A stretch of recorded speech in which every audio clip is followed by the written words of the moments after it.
When you run after your thoughts, you are like a dog chasing a stick. Every time a stick is thrown, you run after it. Instead, be like a lion who, rather than chasing after the stick, turns to face the thrower. One only throws a stick at a lion once. So this was an ancient Tibetan Buddhist analogy. It's known as the lion's gaze. The question here is, are you the dog mindlessly chasing after every fleeting thought, every distraction that comes your way? Or are you the lion, bold and unwavering, turning to face the challenges head on?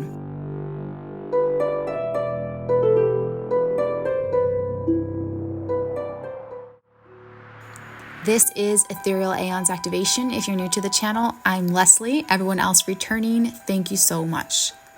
We are going to build on this analogy or parable with some deep insight that I believe to be extremely worth it.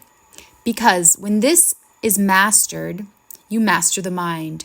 And so we can say that every empowered individual, every sovereign being has mastered the lion's gaze.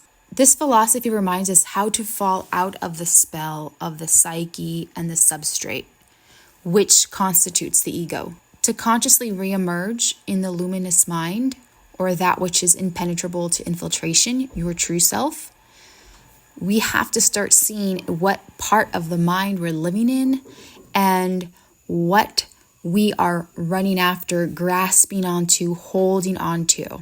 Minds are always the first to be taken over because we have the internal matrix. This is where everything is then projected out.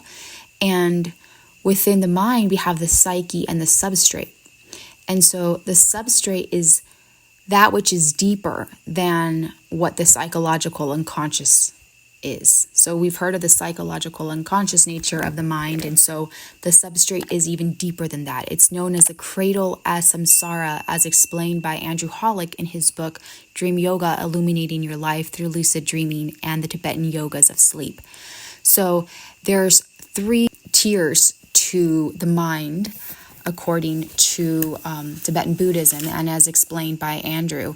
And it is the psyche, the substrate, and the clear light mind, or the luminous mind. For those wanting to embody the lion and no longer have to be, running after these distractions and our impulsive nature, you definitely want to kind of understand how this works internally. And that's what we're going to break down a little bit more here. So the substrate is what constantly whispers lies that are so subtle, people are not even aware that it's going on. And this is where the thrower of the stick resides. It's the most deceptive layer of the mind. So most of the time there is a distortion going on. The signal is not completely there. And so you're not able to interpret really the messages being sent your way. As we're more superficial, we're more in the psyche level of the mind. But deep within lies the aspect of the mind where all of these negative, toxic, distractive, deceptive illusions that are being thrown to us are residing in.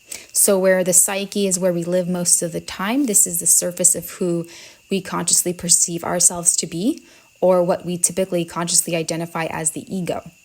And that's the version of us that is the dog that's constantly fetching the sticks.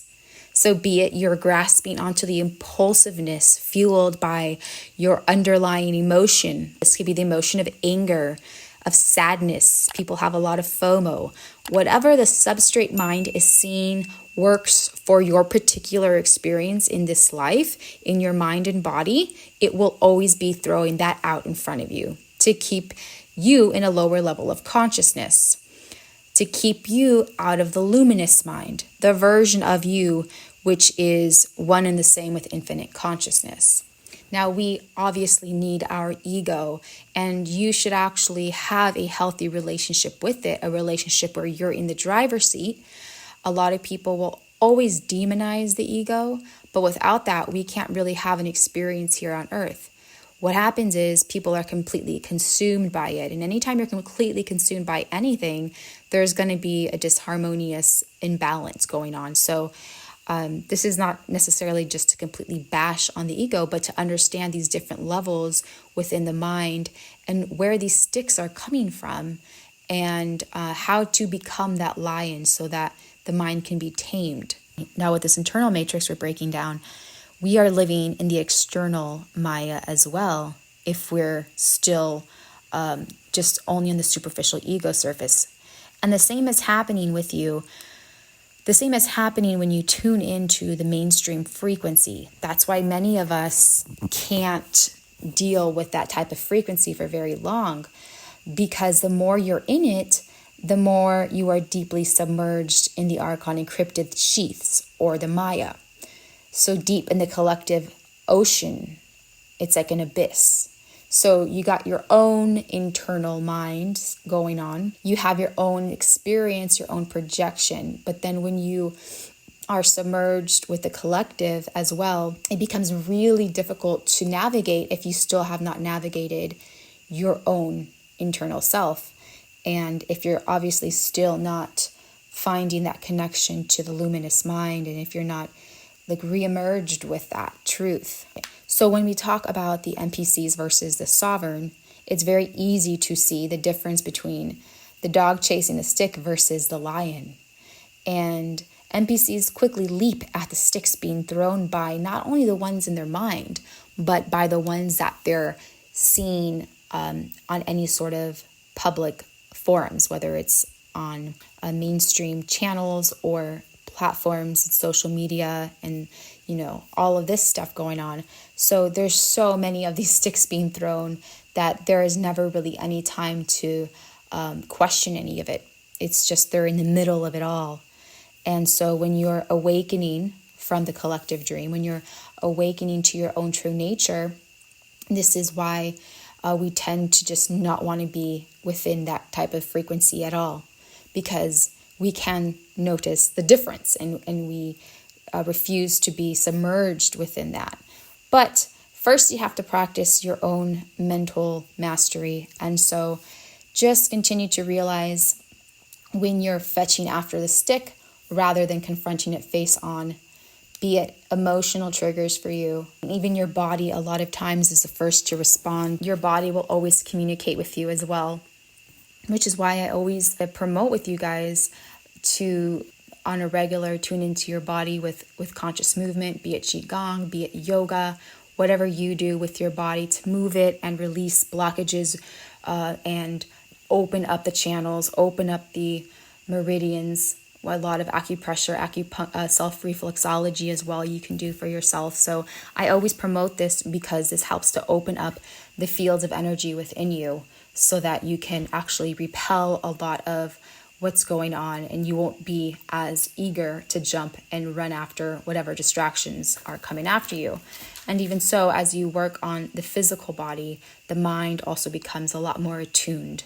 So I hope you found this parable, The Lion's Gaze, self-reflective for you, so that you can catch yourself when you are running after the distractions and the illusions within your own mind and the external reality. Please check out the links in my description. If you would like to take a one-on-one class with me, I have that available. And if you go ahead and send me an email with the keyword Lion's Gaze, I will give you a 10% discount for the rest of February and the rest of March. Also check out the links to join us inside the School of Mysticism. I have a lecture coming up in the next week and a half that will be going deeper into the different levels of the mind and our emotional and energetic body as well. Thank you so much. Please like and share. I will see you in the next one.